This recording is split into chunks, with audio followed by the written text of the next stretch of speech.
바리새인 중에 니고데모라 하는 사람이 있으니 유대인의 지도자라.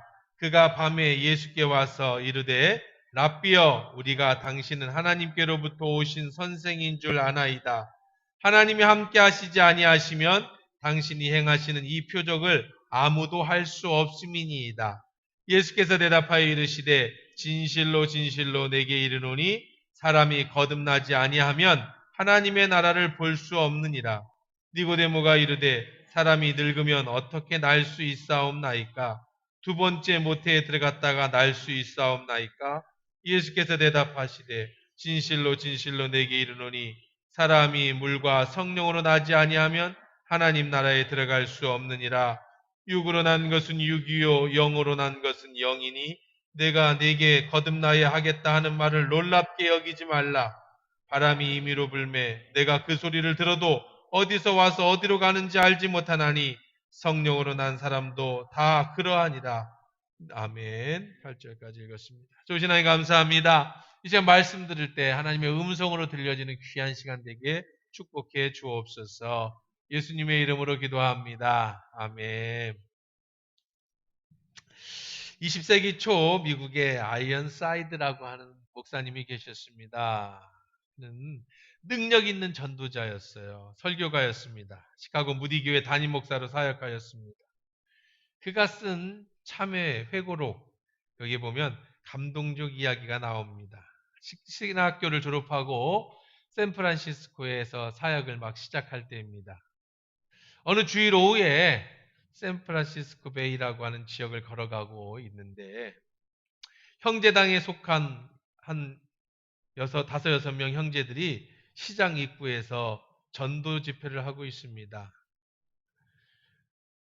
그러자 그 목사님이 참 마음에 감동이 와서 그들을 위로하고 이제 자신을 소개하니까 그 형제단이 목사님 뭐 어디면 어떻겠습니까? 우리 여기서 우리 간증 집회를 하십시다. 그래서 그 아이언사이드 목사님이 그 시카고에 있는 형제단들과 함께 거기서 전도 집회를 하셨답니다. 그래서 자기가 어떻게 예수를 믿게 됐고 또 예수 믿고 나서 내 삶이 어떻게 변했는가, 그리고 예수님이 우리나라의 구원자이시고 세상의 소망입니다라고 외치고 있는데 가만히 보니까 맨 앞에서 아이언사이드 목사님의 얘기를 잘 듣고 있던 어떤 신사가 자기 명함을 하나 꺼내더니 주머니에서 뒤에다 뭐라고 적는 겁니다. 그래서 이제 집회가 잘 무사히 마쳤습니다. 전도 집회가.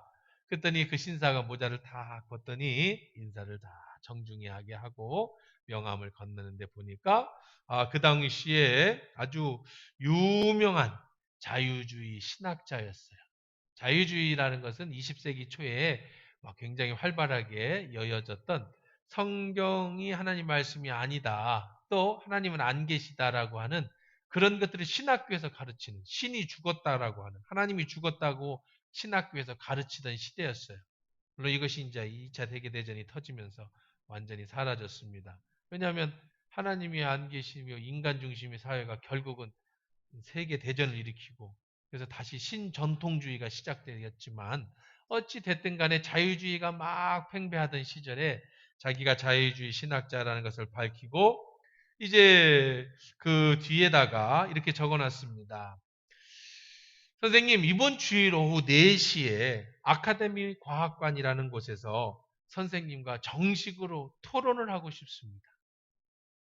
선생님은 지금 말씀하신 것을 그대로 얘기하시면 제가 선생님 말씀하신 것이 전혀 비과학적이라는 것을 증명해 보이겠습니다. 그래서 우리가 함께 우리 불가지론에 대해서, 불가지론이라고 하는 것은 이제 신이 없다라고 하는 그런 이제 이론이에요. 과학적으로 증명되지 않은 그것에 대해서 우리가 토론할 것을 제안합니다 하고 이제 정식으로 도전장을 던진 겁니다. 그 말을 들은 아이언사이드 목사님 대답했습니다. 좋습니다. 저에게 그런 기회만 주신다면 제가 기꺼이 참석해서 많은 사람들에게 하나님이 살아계신 것과 하나님 말씀이 진실이라는 것을 전하겠습니다. 단 제가 선생님의 조건을 받아들이는 조건이 있습니다. 제 혼자 이렇게 복음을 전하면 토론을 하자고 하셨는데 저 혼자보다는 제가 2명을 데리고 가겠습니다. 한 명은 여잔데 이 여자는 창녀로 살다가 당신이 없다라고 하는 하나님을 만나고 거짓이라고 하는 성경을 읽어서 주님을 영접해 인생이 바뀐 한 여자와 한 남자는 살인 강도자인데 그가 하나님을 만나고 말씀을 통해 변화돼서 새 삶을 살게 된 그 증인, 내 말의 증거가 될 2명을 데리고 가겠습니다.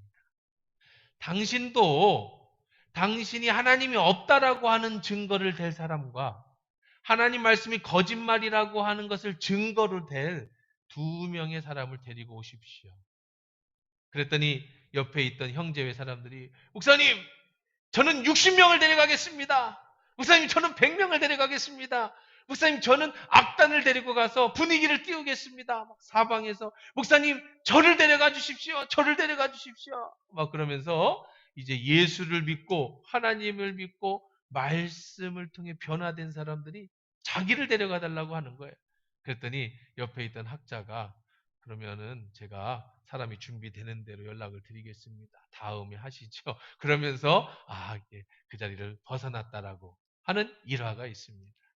하나님이 정말 살아계시냐? 성경 말씀이 진짜 하나님 말씀이냐?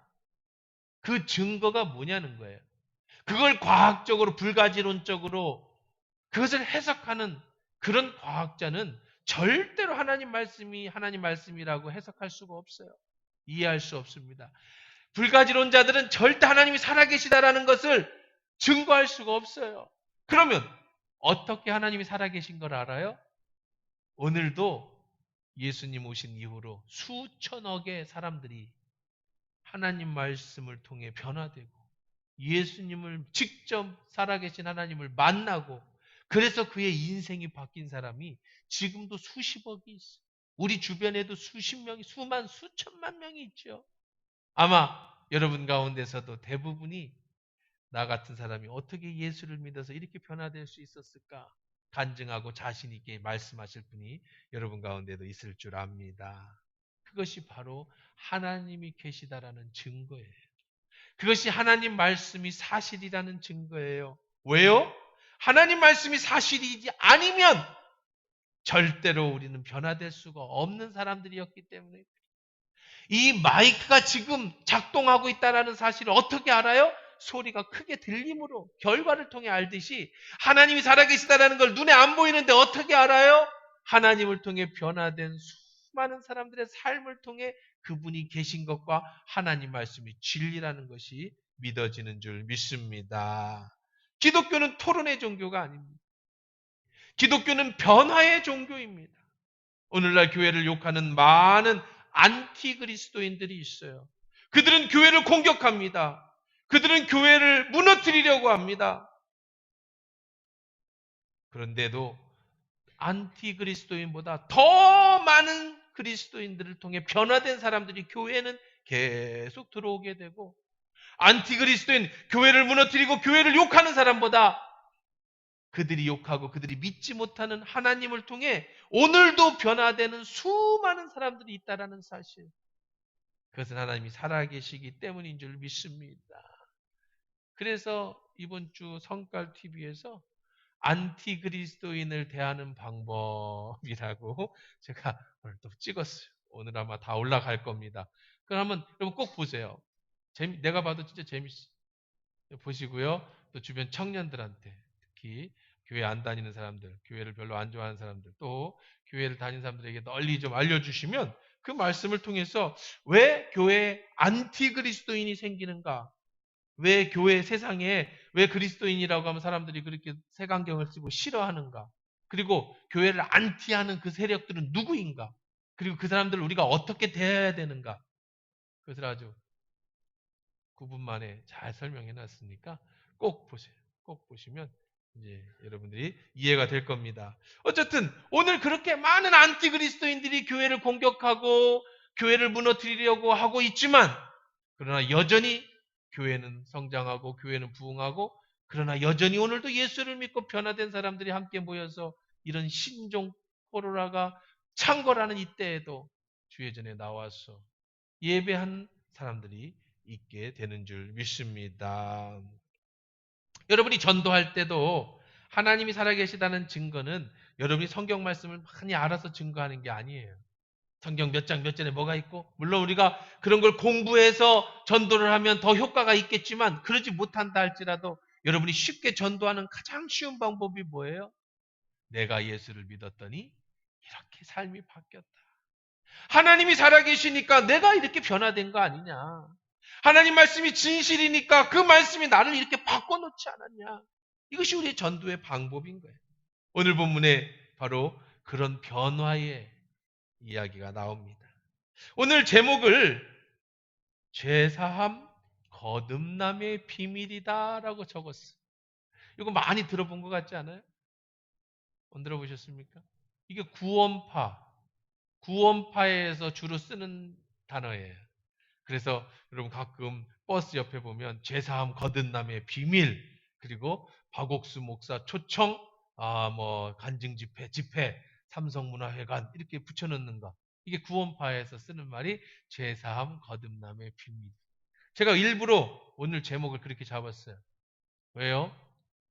이단들이요 자꾸 이렇게 좋은 단어들 좋은 문장을 다 자기 걸로 가져가는 바람에 우리 걸 다 오염시켜.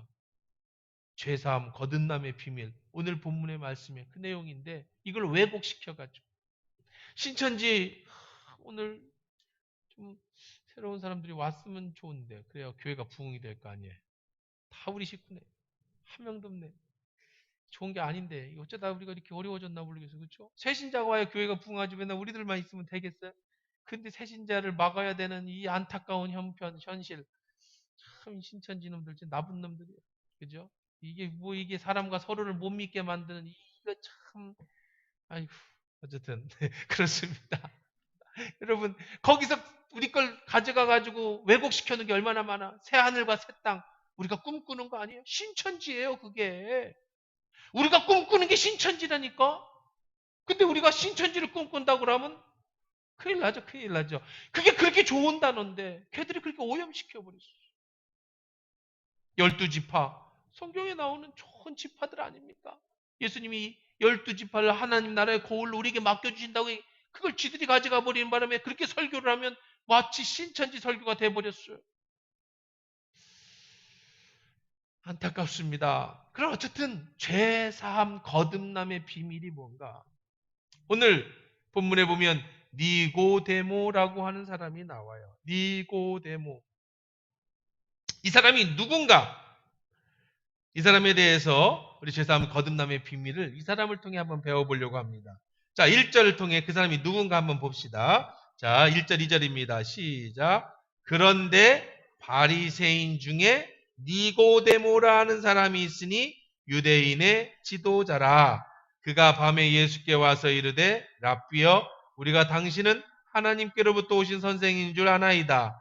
하나님이 함께 하시지 아니하면 당신이 행하시는 이 표적을 아무도 할 수 없음이니이다. 여러분, 니고데모라고 하는 사람이 나오는데 이 사람이 누구냐? 첫 번째 보니까 뭐라고 그랬어요? 바리새인이다. 그럼 여러분 바리새인 그러면 분위기 별로 안 좋죠. 여러분들 바리새인 그러면 여러분 별로 이렇게 설교 조금 들어보신 분들은 교회 신앙생활 좀 해보신 분들은 이미지가 별로 안 좋아요. 위선자, 편견을 가지고 있습니다. 그런데 성경 지금 바리새인이라고 하는 표현을 쓸 당시에서 바리새인은요 어떤 사람이었느냐면 하나님 말씀대로 사는 사람이라는 거예요. 완전 보수, 극보수, 정직한 사람이라는 뜻이에요. 또 바리새인이라는 뜻은 올곧은 사람이라는 뜻으로 통했어요. 그 당시의 사람들은 아주 말씀대로만 살려고 하는 사람이었다. 물론 예수님은 싫어하셨어요. 말씀대로 사는 걸 싫어한 게 아니라 그렇게 자기가 말씀대로 산다고 하면서 남을 정죄하는 그런 모습을 싫어한 거죠. 자, 두 번째. 이 사람은 또 어떤 사람이라고 얘기를 했어요? 여기 보니까 유대인의 지도자라. 근데 이제 일 가로 열고 난 하주에 보면 옛날 성경에도 그렇게 나와 있습니다. 뭐라고 써요? 또는 사내들인 공회원 이렇게 써 있습니다. 성경 밑에. 그러니까 이 사람은 유대인의 지도자라고 했지만 정확하게 말하면 그는 공의회 회원이라는 거예요. 사내들인. 이 얘기는 쉽게 가장 우리에게 쉽게 받아들이는 것은 국회의원이라는 거예요. 국회의원. 그 당시에 국회의원이었습니다. 근데 그 당시에 국회의원이라고 하면 여러분들 우리가 생각하는 국회의원하고는 아주 질이 다릅니다. 왜 질이 다르냐면 그 당시에 국회의원은 70명이 있었어요. 사내들인 의원은.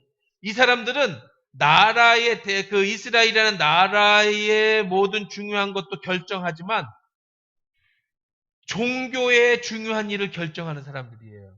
그때는 종교와 경제, 정치가 같이 붙어 있는 시대였기 때문에 우리처럼 국회의원 그러면은 뭐 손가락질 당하고 아유 저 나쁜 놈 이런 이미지도 있고 막 이게 국회의원에 대해서 여러분들이 뭐 이렇게 썩 좋은 이미지가 아닌 경우가 많이 있죠. 그런데 그 당시에 공의원이라고 한다는 건 아주 교회의 지도자, 장로이면서 동시에 나라의 국회의원인 사람들로부터 최고의 존경을 받는 지도자. 그것도 우리처럼 200여 명이 있는 게 아니라 70명 정도밖에 없는 최고의 엘리트, 최고의 나라의 리더라는 뜻이에요.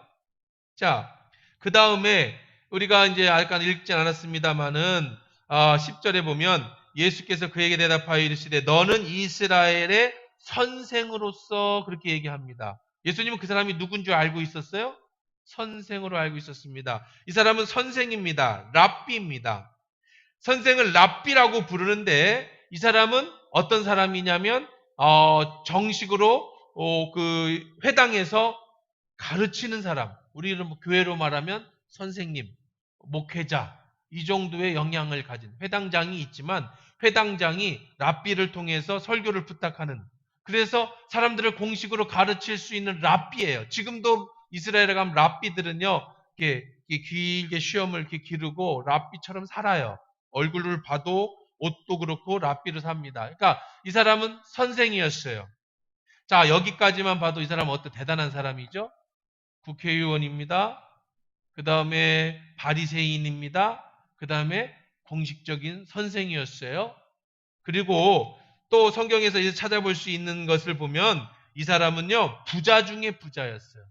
요한복음 19장 39절에 보면 오늘 본문 말씀에 은혜를 받은 이 바리새인이 예수의 장례를 위해 그렇다면 지금 니고데모예요. 오늘 이 말한 니고데모가 예수님의 장례를 위해서 모략과 침향 이거는 뭐냐면 예수님 황금과 모략과 그 유향을 드렸잖아요. 모략, 침향은 뭐냐면 그 향수인데 이스라엘은 이제 쉽게 사람이 죽으면 부패되니까 그 냄새를 막아주고 부패를 막아주는 그런 그 향신료 약채입니다.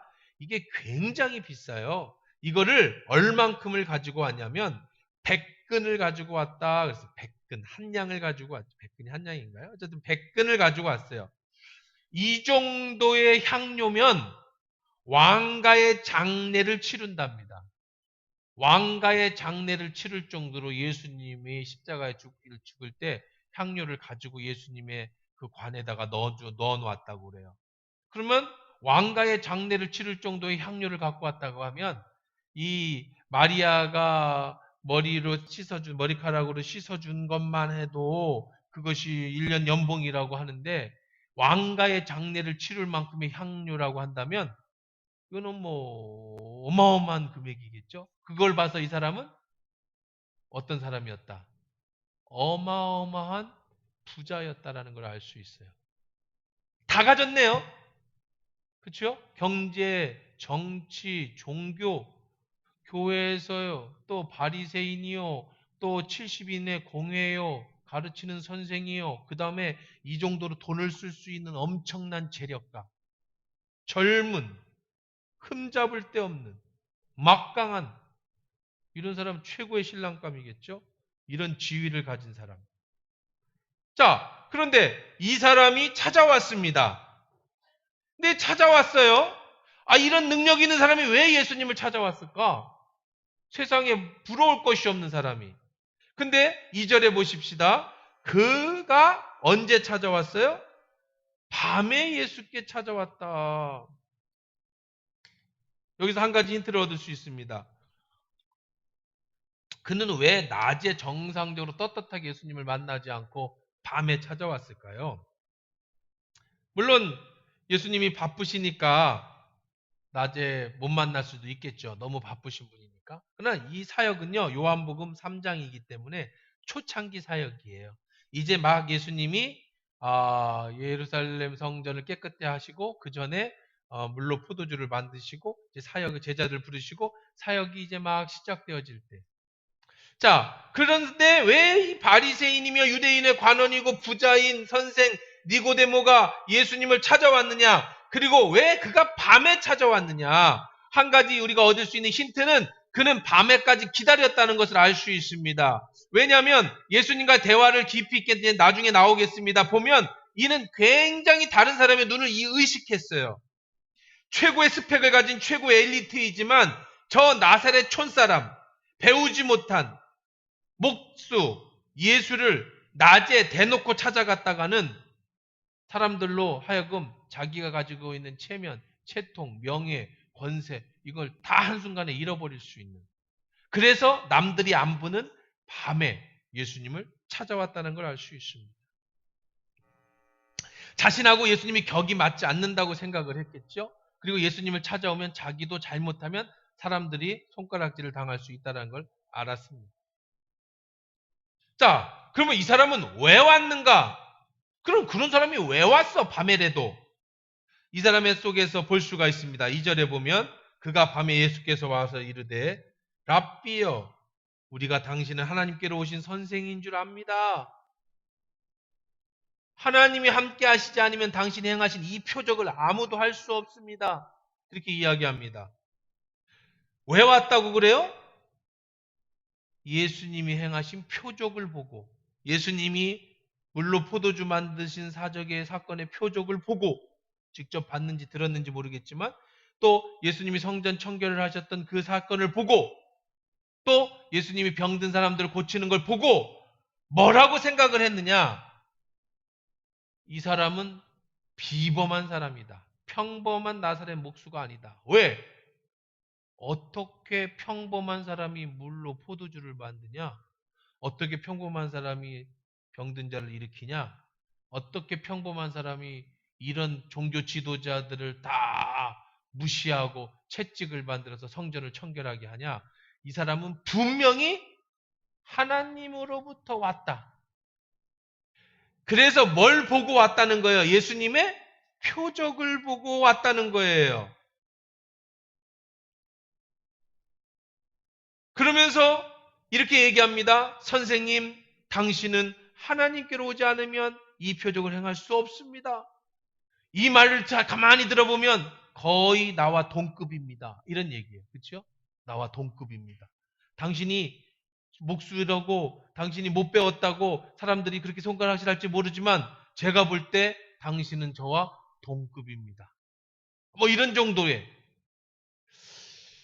자, 저도 국회의원이 한번 찾아왔어요. 국회의원이. 왜 왔냐? 선거 때가 돼서 왔어. 선거 때가 돼서. 그래서 별로 달갑지 않은데 또 뭐 집사라고 해서 찾아와서 뭐 또 뭐 바카스도 한 병 안 사와 이런 사람들은 선거법에 걸린다고. 이게 심각 별로 뭐 나도 기분이 별로 안 좋아 이럴 때만 찾아오고. 그래서 나름대로 와가지고 뭐 여기 사진도 찍고 막 그래서 뭐 어려운 거 있으면 목사님 언제든지 얘기해 줘. 어려울 일이 없어. 별로 이렇게 국회의원 됐어요. 국회의원 됐는데 뭐 별로 어려운 일이 없어요. 막 자기 뭐 홈피에다가 나랑 찍은 거 막 올리고. 국회의원이 찾아와서 또 인사하고 뭐 사진 찍어 뭐 악수하고 그래도 뭐 나름대로 그래 뭐 국회의원이 왔구나.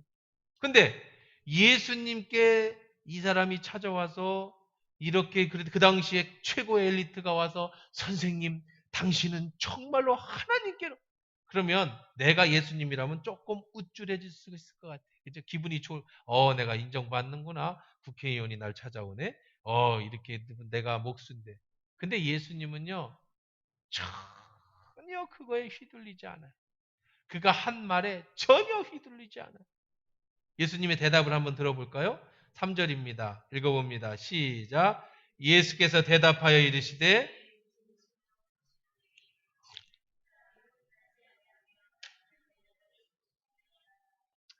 이 대답 재밌지 않아요? 지금 이 니고데모가 와서 이렇게 물어봤어요. 예수님, 어떻게 해야 하나님 나라에 들어가는 겁니까? 하나님께로부터 왔으니까 우리를 하나님께로 인도하는 법이 뭡니까? 라고 물어봤다면 예수님이 내가 진실로 내게 이르노니 거듭나지 않으면 하나님 나라 그렇게 얘기했으면 그건 자연스럽죠. 굉장히 자연스럽습니다. 묻고 대답해 준 거니까. 근데 니고데모는 물었어요? 안 물었어요? 그런 말 안 물었습니다. 뭐만 했어요? 인사만 했어요. 단순히 인사만 했어요. 선생님, 당신은 하나님께로 오지 않으면 이런 일을 행할 수 없습니다. 그런데 예수님은 정확하게 그 심령의 중심에 가슴을 찌릅니다. 뭐라고 얘기하느냐? 진실로 진실로 내게 이르노. 이거는 다 이제 뒷말이 중요하다는 얘기예요. 그 다음에 중요한 말이 뭐예요? 사람이 거듭나지 아니하면 하나님 나라를 볼 수 없느니라. 예수님은 지금 니고데모가 왜 찾아왔는지, 니고데모의 현실적인 문제가 뭔지 그 두 마디만 듣고도 정확하게 알아냈다는 거예요. 여러분, 영화 요즘 유행하는 영화 뭐예요? 기생충 보셨어요? 기생충. 혹시 보신 분들은 좀 이해가 갈 거고 안 보신 분은 그런 내용이 있다는 것만 알면 돼. 그게 129인가 뭐 시카고에 있는 무슨 무슨 대학교? 응? 일리노이 주립대학인가 보다. 그렇죠? 시카고에 있는 일리노이 주립대학에 미국 미술사를 연구한 그 학생이 아르바이트를 하는데 그 집 주인집 애가 그림을 그린 걸 보고 어머님 혹시 얘가 혹시 8살이나 7살쯤에 무슨 큰 일이 없었습니까? 엄마가 깜짝 놀래. 어떻게 알았어요? 그림 속에는 다 나와 있습니다. 저 밑에 까만 거 보세요. 어머, 저기도 있고 여기도 있고. 이게 그 8살 때, 7살 때 큰 문제가 있었다는 걸 보여주는 겁니다. 제가 그렇게 사기를 쳐요, 사기를. 근데 이게 미술 치료라는 게 그런 게 있어요. 미술 치료. 제 아내도 대학원에서 상담학을 전공했는데 상담학을 공부하고 오면 꼭 나한테 실험을 해. 저녁에서. 그림을 그려보래 나한테. 백지를 한 장 주더니 그림을 그려. 미술 치료를 그림을 그리래. 뭘 그리래? 집을 그리래. 집. 그런데 뭐 열심히 집을 그렸어. 그랬더니 당신의 심리 상태는 그러면서 어떻게 알아? 그러니까 어쩌고 어쩌고 어떻게 알았어? 그런 것 같아. 맞아. 네. 야, 그러면서 보는데 설명을 해. 문을 이렇게 그리는 사람은 마음이 이렇고 그 그림에 창문을 그리느냐 안 그리냐, 창문에 문이 열렸냐 닫혔냐, 창문의 크기가 어떠냐, 창문이 어느 방향으로 닿느냐, 지붕이 크냐 작냐, 집 옆에 나무가 있느냐 없냐, 나무의 색깔은 무슨 색깔이 이거를 다 보면서 집 앞에 개가 있으면 개가 묶여 있냐 풀려 있냐 뭐 이런 거 보면서 창문이 열려 있으면 오픈된 사람이고 창문이 닫혀 있으면 근데 그 맞는 것 같아. 자기의 심리를 그림으로 이렇게 표현하면 그게 그래서 이제 사람들이 심리학자들이요 상담학자들이 그걸 가지고 사람하고 이야기를 하는 거예요. 처음에 말을 실타래를 끌어내는 거예요. 그러면 일반적으로 상담하시는 분들은요, 20시간, 최소 20시간을 상담해야 그 사람의 내면을 들여다보고 치료법을 어느 정도 얘기해 줄 수 있다고 그래요. 그래서 상담센터를 가면 최소 여러분 처음 가신 분들은 20시간, 한 2시간씩 해서 한 10번은 가야 그래도 상담이 어느 정도 진행이 되는 거예요.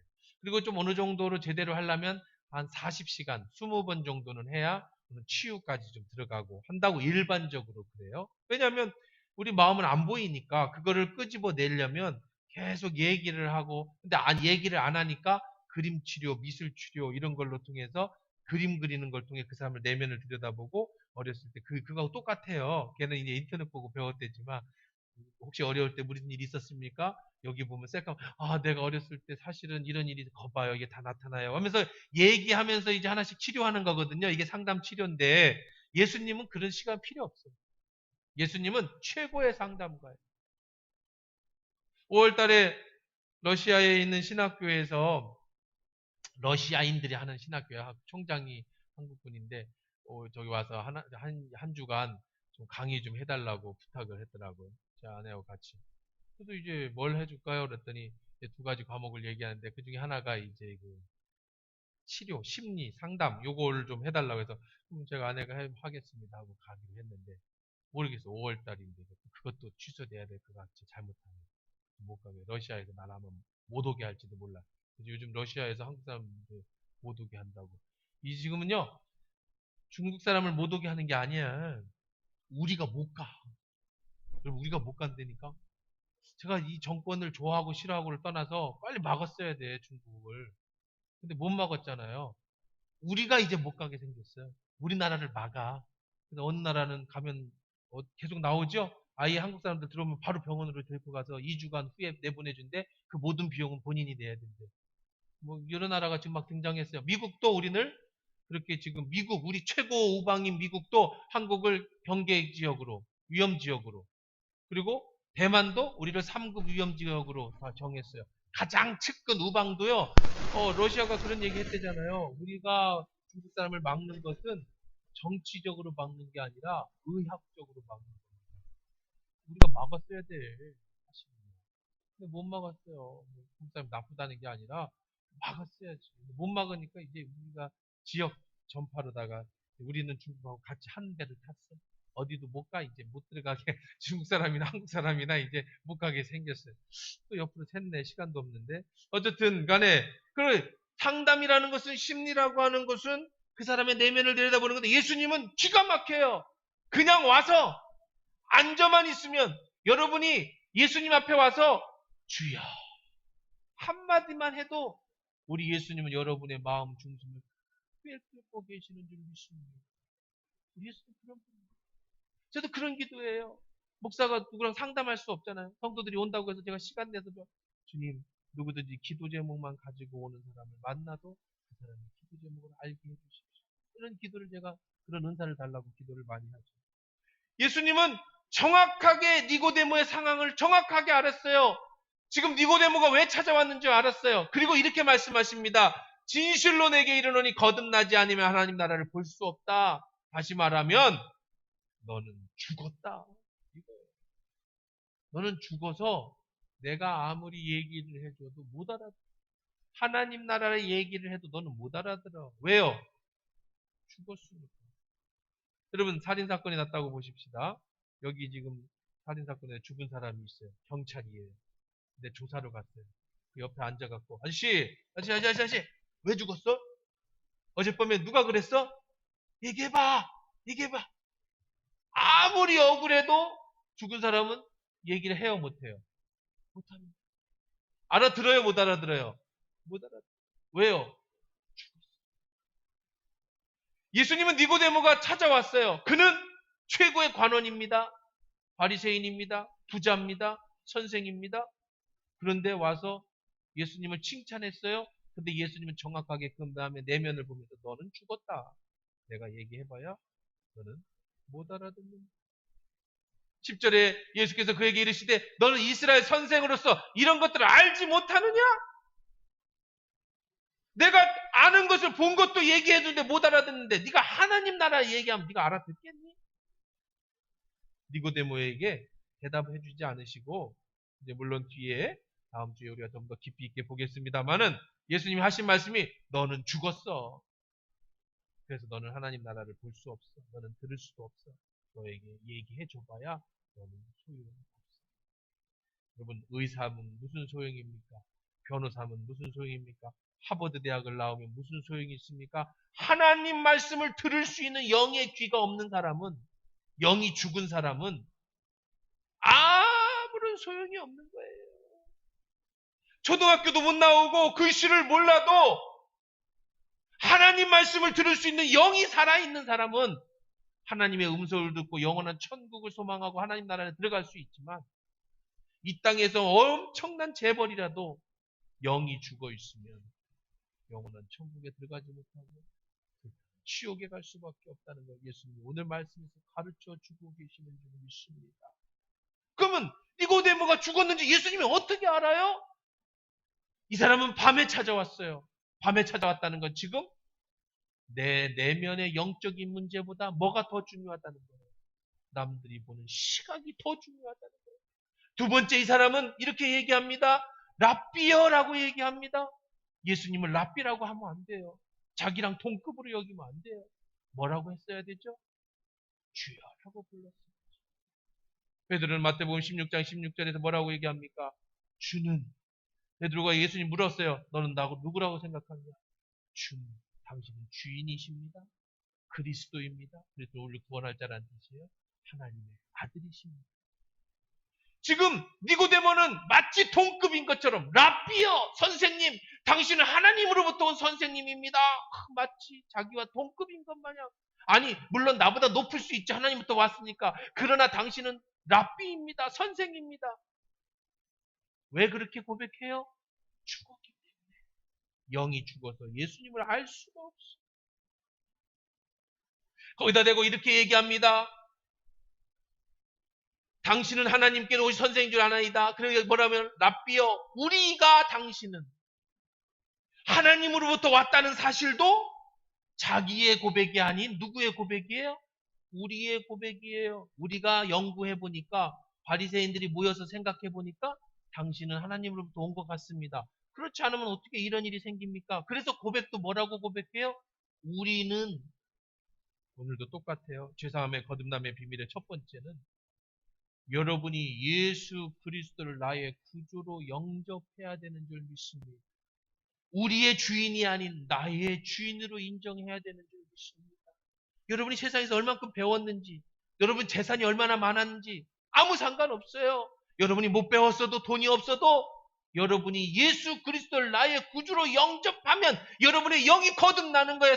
태어나는 것이고, 하나님의 음성이 들리고 하나님의 말씀이 여러분의 삶을 바꿔놓을 것이지만, 아무리 많은 것을 가졌어도 여러분이 예수 그리스도를 나의 구주로 영접하지 않으면 구원받을 수가 없어요.